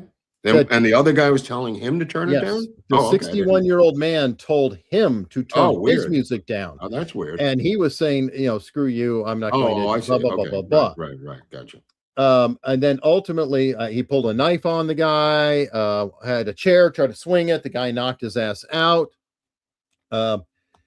Anyway, he got arrested. Now, apparently before this, though, he had gone into another place with a gun, sending a whole building into lockdown. Wow. Or armed. Who is a better candidate, the governor of Wisconsin or this guy running for the Congress of Hawaii? Or Graham Plattner, or the guy who had sex with and got children from his cousin? I have no idea, but this is a weird looking dude. And by the way, that looks almost like a spiked collar in this picture. It's I think it's a beard with like little flowers in it, but it doesn't look like a spiked collar, like some sort of pervert thing. First of all, this is a meth guy, and he's got a stab wound in his stomach that they sort of repaired there from his previous interactions with humans. Wow. Yeah, people on meth do this stuff. And the number one drug in Hawaii is crystal meth, by the way. Oh, because you can make it in a lab, right? Yeah. Less shipping. So anyway, this is our guy. He likes shrooms also. So it's meth and shrooms. He was also charged with terroristic threats because of that. I like that. Is he still going to win? I don't know. Maybe, yeah. Watch him go up in the polls. Yeah. It's got a great backstory. Love the legend of the man. He overcame a lot, and he should be successful. Maybe he could be with the lady who, the chef that opened our right. No, I'm saying that they are running out of normal people. They're going into the crazy bullpen. Ooh. All right. Well, you said bullpen, so I'm going to go with sports. And I saw this one, and I got it just for you, Mark. Mm-hmm. This rendition of the national anthem at the first women's pro baseball game is one of the worst I've ever heard. And as they put it, if they had to hear it, we do too. Oh, say, can you see by the dawn's early light what so proudly we hailed at the twilight's last gleaming, who's broad stripes and bright stars through the perilous. Okay, I can't do the whole thing. Sorry, but Roseanne Barr, you may be moving back up the ladder, is not the worst anymore. I don't know. God, that was so harsh. It was bad. Anyway, she did give it all she's got. Wow. Anyway, so there you go. There's your sports story, Mark. Okay. I don't know if that's technically a sports story, but I'll take it. Okay, good. Oh, well, here, I've got another one. You sent me this one. Mario Lopez posts a creepy AI video of his niece at Dodgers game. Yeah, this is weird, right? I mean, I don't even know what to make of this. Check this out. I can't take her anywhere. Oh my God, look at you. That's so good. You're a mess, the mustard. He posted this? Yeah. What the hell? Nobody can figure this out. This has gone viral now. Nobody knows what's going on. Yeah. No words. And yeah, that's at the Dodger game. No, I mean, it's an AI of. No. I don't care what it is. Yeah. AI, it's your niece. Yeah, it's weird. Yeah. He's a weird dude. Okay. Yeah. Let's do a funnier AI story. That is just disgusting. That dude needs help. Have you ever heard of the YouTube star Hank Green? The wrong guy, dude. All right, well, he's the wrong guy. He's a really big science bro, or science. Okay, looks like a nerd. And well, it is kind of funny because he's somebody who's quoted around knowing all this about science. He goes out there, typical leftist causes. Well, he's now slowing down because fans have criticized him for using too much AI. Oh, weird. And oh, come on, you got Business Insider's ad just does not want me to see it. Essentially, he was releasing a video. People are criticizing. He's like, oh, well, he did all the research with ChatGPT. And they're like, whoa. I thought you were a science guy. I thought you were actually doing real research. And so now he's having to back up. He's like, hey, well, there's going to be less content. I'm going to actually do the work now. Oh, my. Oh, Jesus. So I'm happy to see that he's going to get into traditional science, and maybe he can stop lecturing people. Continuing down the science route, I talked about Brian Johnson with you before, and it's not the AC/DC lead singer, Brian Johnson. Which one is this? Which Brian Johnson? This is Brian Johnson, and you sent it to me too. He's the biohacker. This is the guy who was trying to live forever. Yeah, forever, yeah. And I mean, I told you, and thank you for sending the article, because he has done just insane shit. Millions of dollars to reverse aging. He does 100 pills a day. He receives blood plasma from his teenage son. He does like testosterone leveling, comparing himself to his son. He what a freak. Is now suffering from an incurable autoimmune disease. And I have to say, ever since I've seen this guy come on the scene, not that I wished it to happen ever, I just couldn't help but think, watch him get hit by a car or something. I think you mentioned like a Twilight Zone episode. I think you mentioned that, but this is just as ironic, I think. Oh, absolutely. It goes right down the line. And he's a complete freak. He avoids all sun exposure, everything. He's just this weird. He'll die of vitamin D deficiency. I mean, well, and this is him. I would say the most surprising thing that has happened over the past few years is that sleep has become cool. We really have seen a shift in the perspectives of health and wellness, where before it was a badge of honor to skip sleep, and now it's seen as foolish. And I'd say that has been probably the most significant accomplishment of this project. I have the best sleep score in history. I did 8 months of perfect sleep. And so the thing that predicts sleep with the greatest power. Anyway, and you get the point. It is a weird dude. I wish him the best. I don't want anyone to die. Oh, obviously I don't want to, but he is very weird. I'm getting a great idea. Maybe if he stops trying to live forever, his disease will go away and he could just be like the rest of people, and maybe he can get better. I don't know. That'd be nice. All right, you sent me this. I think it's a good point to go through before we get a few super chats. 2028. They seem to contradict themselves, because the poly market has Newsom way ahead, but the polling has Harris way ahead. So you've got two radically different viewpoints here. That's why I thought you should take a look at it, because I mean, every single poll except for that Buttigieg Emerson outlier, I think, has Harris out in front as the top candidate for the Democrats in 2028. But Polymarket's not buckling. They have Newsom way out in front as the likely Democratic nominee. Well, so something's got to give here. That could be. There are accusations. I don't know if they've been found true or not, but there have been questions about how the polling market can give some weird numbers, or Cauchy, whatever the other one is, and how there's some big foreign money that's sometimes injected in to force the numbers up or down. I don't know if that's the case, but it's a betting market, so they're going to have to pay out on a bet. So, I mean, they don't have a political angle to it. It's going to cost them a fortune. Right, but if they have the fortune, and if they can truly affect the outcome by a perception, it might be a worthwhile investment. Is what I'm saying. That's a pretty broad conspiracy. That's a pretty broad conspiracy. But well, I mean, I don't know. I obviously I'm not the expert on that, and it is odd. It could also be that the Kamala Harris stuff is very recent.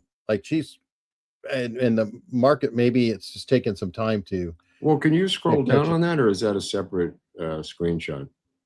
Because I think the other one was underneath. Oh, yeah, this is what I was talking about. That's the 2816. That's the real politics average of polls. Right. It's a poll. Right, cluster. but did I send you the poly market? Oh, Yeah, oh, it's here right on it the is. top here. Poly market odds right there. 18. Oh, I'm sorry, I didn't see 15, that. 14 and 9. Gotcha, Yeah. gotcha. No, I know that, but I'm just saying that maybe it's just taking a little bit to catch up Okay. too, because All it right. is brand new. I don't know the. Here's the poly market showing, that's what and I was. he is trending down, Yeah, well, and a she's little starting bit, a to little trend bit. up. So I don't know. I mean, look Maybe how it's- he's flatlined there, and then it goes down a couple of points, like, but there's so many more candidates now that it has to go down. I think the more you add in, that's going to chip away from the leader. I agree. But she's at look at that. She's at 9% on the poly market, but leading every single poll. Yeah. That's odd. Well, and I want to know, what are the poll dates? Because there's they're all different 729. polls. Oh, these are pretty recent. So Yeah, I don't know, and they're all different, is what I'm saying. It's no, I agree. Yeah. It's a lagging indicator for sure for the poly market. That's weird. Right, but there's no poll except that Buttigieg outlier by Emerson that she's not leading in. No, I agree. And the fact I'm looking at the dates here, with the most recent being 729. Yeah, So it's already got the even gains in there. June, July. I mean, the earliest May? ones are in May. Yeah, but you got a lot of June, Julys going on there. Yeah, I mean, he's in trouble because he has made a mistake. This is just my political analysis of attempting to move to the middle while everybody's moving in the other direction to appease the DSA. He has decided, because he was so far out on the political left, to move towards the middle, including the denunciation of the billionaires tax in the state of California. And he may have started that move too soon. Yeah. Well, especially in today's climate. I mean, but we've already seen that. Like our chef is the very strong leader on the Democratic side, but June 30th, not that long ago, she was like in the toilet. So it has been like this DSA on fire injection, and I think Newsom could be Newsom could be Governor Shapiro in Pennsylvania, or Mario Cuomo in New York. They could be the same person at this point. Yeah, I mean, politically in the Democratic Party. And I confess that I didn't expect the DSA invasion this strong. Did you? I mean, it kind of caught me off guard, and Carville and everybody off guard. So, speaking of your buddy, Mayor Pete. Where does this guy fit in? What lane?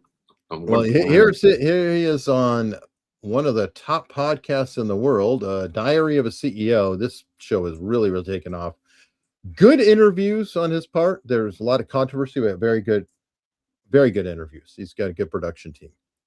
You're keen to remove the electoral college, and do it college? Numbers, the quantity of votes for either presidential candidate. And I still can't believe that anybody considers this radical. Like, to me, there's nothing radical about thinking the person who gets the most votes ought to be the winner. But I think people haven't thought through. Nice try, Schmuck. Nice try. Like, we don't know the reason for the electoral college. There are Schmuck. so many votes in red and blue states that you couldn't ignore anymore. Like, if you were running for president as a Democrat, you'd have to go to Texas. Yeah. That's right. You have to represent all the people. That's right, douchebag. And you still do. You still With the do. electoral college, you do. That's why they're called battleground states. Boy, and oh even boy. if Texas is still going to vote mostly for Republicans, you'd have to turn out every Democratic vote you could in Texas. And I just think we'd be so much better off if a Republican and Democratic candidate were competing over Texas. And by the way, New York, even if New York is definitely going to vote more for Democrats, a Republican candidate would have to come to New York. And states from Alaska to He didn't even finish his thought. No, because he just He caught himself. He caught himself because he's just saying shit at this point. He's thinking about how hot this guy would be naked in his bedroom. Oh, that's it. That's it. He's And completely pretty distracted good by this guy. Yeah. He No, is but very, again, very what good. lane does Pete Buttigieg end up in? He's got a 0% approval rating amongst African Americans. He can't be the second on the ticket of a black candidate, which would be Kamala Harris and him, because I think that AOC is going to be with Gavin Newsom to sew up that DSA thing. Which is not a bad strategy on the part of Newsom, because if he takes the middle ground and says, look, I have AOC, I've got your main cheerleader here, you guys, he could then be a Shapiro-like non-Jewish middle of the road Democrat. Even though he's not, he could put himself out there like that. And I think that's where they're going. I think that Kamala Harris may be thinking of this guy as her VP, because she's still going to get every black vote in the country. So Buttigieg, zero polling among blacks is not going to be relevant. Well, and she'd be following the tradition that we saw Obama pick the stupid guy to be his number 2. Yeah. And Biden picked the even stupider person to be his number 2. Yeah. So, That's so their we're going down the routine. line. Not only that, he's 4'4". She will look like she's powerful standing next to this dwarf. I mean, she's heterosexual and he's gay, so that'll be a dominant thing over him. There's a lot of physical chemistry involved in this, and I think that's where he's going. By the way, he just has to put up some numbers in one of these primaries. Yeah, and the order is going to make a big difference for him, because if it starts in Iowa or New Hampshire, I mean, he won. I can't remember. I think it was Iowa he won last time. I mean, he did better than Kamala last time, technically, because she was out. Yeah, there's some reason that the Democratic Party has kept this guy around. You know what I mean? There's got to be a reason. Like, what is his constituency? Gay white males? I mean, what is that, like 6% of the population? I mean, I think they want him as some weak, nerdy VP candidate who's white, who can get that type of vote. He's not that different than Tim Kaine. No, he is. He's a gay Tim Kaine. Yeah, and they get pretty similar. Yeah. Well, unfortunately, that's one of the senators in my state. But anyway, moving on. Let's see. We got some fan support here, which we always appreciate. Rumble rant from King of Biltong. Enjoyed your Biltong USA order. Please leave a review when placing your next order at www.biltongusa.com. It helps others find us, and it means a lot to our small business. Another small business out of Texas supporting the show. Use code AUS for 10% off. And Teddy Ballgame said, Mark, the Polish king invited the Jews to Poland in 1338, I guess, where they lived peacefully and prosperously for hundreds of years before that country was partitioned and invaded many times. Okay. Is that a question, or? I don't know. That's what was written. But anyway, there it is, what that is. Pamela, happy Tuesday, guys. Happy Tuesday, Pamela. Thank you so much. Do appreciate it. GTSY. It's funny. I did not know what that meant for the longest time. I always What thought does it mean? gutsy. It's good to see you. Oh, I never heard that in my life. It took me a long time to figure it out, but that is so good to see you. Pew pew pew pew. Was competing in a national pistol shooting tournament in Norway, and he's been kind of off doing that for a while. So happy to see you back, and he did very, very well in the tournament. Let me see. William Ratcliffe. Our attack plan is to, I guess, probe so severe that he's giving them every opportunity not to become cave dwellers. Our attack plan is probably so severe. Oh, probably so severe. Right, yeah. Okay, so that he's giving them more opportunity before he unleashes. Okay. Why not just do it? Anyway, sorry. Let's see. Mike Schaefer, on behalf of Anthony Madison, every problem is Trump's fault because the Dems have no solutions. And yeah, That's I miss true. Anthony. Anthony gave up. I guess he got the point across that it was Trump's fault, and he's done. He's back down under. Norway gave $5 to Pew Pew gave $5 towards Mark's Vato attire. I'm just a low rider. Well, that's true. You do have it buttoned all the way up. Yeah, I'm freezing in here. But you need to have it unbuttoned down below with the white T-shirt to truly be Vato. No, I'm just cold. Mike Schaefer, I think Trump is the solution. Dems are the problem. Mark, what's on tomorrow's show? I told you last week, Don Rickles. Let's go. Deep dive into Don Rickles, the legend, the man, the myth, and the legend. All right. Well, there we go. That's something we have to look forward to, but we still have more content to come even before tomorrow. You can watch Torn from the Headlines and hang out with the other peeps on Locals right now, because we're going to head over there and do Torn from the Headlines and answer some other questions. And I hope to see you there momentarily. Okay. So we are headed there right now.